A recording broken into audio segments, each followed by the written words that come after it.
For years I've been trying to make work which is almost like physicalizing colour, where it's just a work which is nothing but its colour. It's not a coloured object, but it's just colour.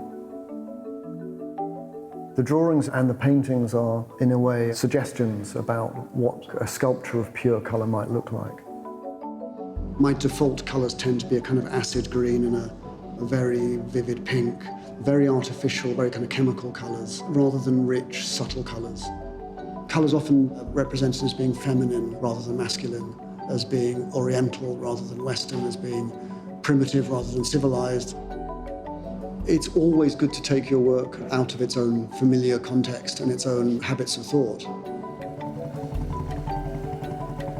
Every time you get to show the work somewhere else, it's a kind of a treat, particularly for me to go to the Gulf region, where there is that tradition of patterns. This exhibition began in 2013 with an exhibition in Edinburgh. It was the first time I had exhibited exclusively two-dimensional work. And even though I'd never really exhibited drawings and paintings before, it's always been at the heart of my work. One of the great things about doing this kind of work is you get to visit interesting places. For me, it's the first time I've ever shown in the Gulf.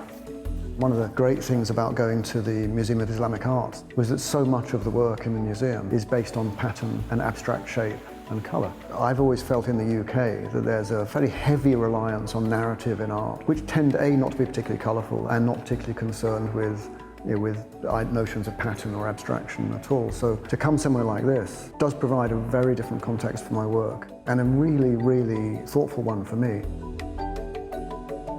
The title Flatlands actually comes from a book written in the late 19th century by a mathematician called Edwin Abbott.